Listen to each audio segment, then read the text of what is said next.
Big ബോസിലൂടെ മലയാളികൾക്ക് പരിചിതമാണ് ജാൻമണിയെ. താരത്തെക്കുറിച്ച് big boss താരം അഭിഷേക് പറയുന്ന കാര്യങ്ങളാണ് ഇപ്പോൾ ശ്രദ്ധേയം. ജാങ്കോ സ്പേസ് യൂട്യൂബ് ചാനൽ നൽകിയ അഭിമുഖത്തിലായിരുന്നു അഭിഷേകിൻ്റെ ഈയൊരു പ്രതികരണം. അഭിഷേകിൻ്റെ വാക്കുകൾ ഇങ്ങനെയൊക്കെയാണ്: ബിഗ് ബോസിൽ എനിക്ക് ഏറ്റവും അടുപ്പം ജാൻമണിയുമായിട്ടായിരുന്നു. ഞങ്ങൾ ചുമ്മാ വീഡിയോസൊക്കെ ചെയ്യാറുണ്ട്. ഒരു തവണ ഒരു ജ്വല്ലറി ബ്രാൻഡിൻ്റെ പരസ്യം ചെയ്തിരുന്നു. അന്ന് ധാരാളം ആഭരണങ്ങളൊക്കെ ഇട്ടിട്ടാണ് ജാൻമണി ഒരുങ്ങിയത്. അപ്പോൾ ഞങ്ങൾ തമാശയ്ക്ക് പറഞ്ഞു ഞങ്ങളുടെ വിവാഹം കഴിഞ്ഞെന്ന്. പരസ്യ വീഡിയോയ്ക്ക് വേണ്ടി ചെയ്തതാണ്. എന്നാൽ ശരിക്കും വിവാഹം കഴിഞ്ഞെന്നാണ് ആളുകളൊക്കെയും കരുതിയിരുന്നത്. ഞാൻ കൊച്ചിയിൽ വരുമ്പോൾ ജാനുവിൻ്റെ വീട്ടിലാണ് നിൽക്കാറുള്ളത്. അപ്സര ചേച്ചിയും നിഷാന ചേച്ചിയും ഒക്കെ അവിടെയാണ് കൂടാറുള്ളത്.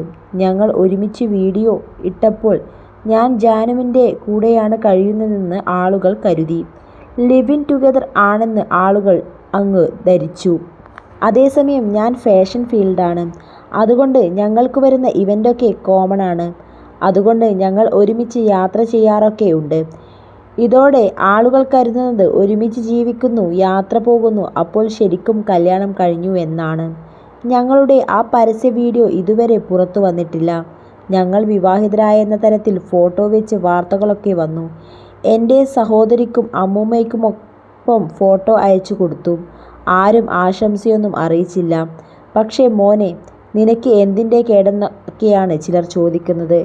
വ്യാജ വാർത്തയാണെന്ന് പറഞ്ഞ് അവസാനം എനിക്ക് ഇൻസ്റ്റഗ്രാം പോസ്റ്റ് ഇടേണ്ടി വന്നു. സാധാരണ ഞങ്ങൾ വീഡിയോസ് ഇടുമ്പോൾ പെട്ടെന്ന് വൈറലാകാറുണ്ട്, നല്ല റീച്ച് കിട്ടാറുണ്ട്. എന്നാൽ ഈ സംഭവങ്ങൾക്കെല്ലാം ശേഷം ഇനി തൽക്കാലത്തേക്ക് കുറച്ചുനാൾ വീഡിയോ ഇടണ്ടെന്ന് ഞങ്ങൾ തീരുമാനിച്ചതാണ്.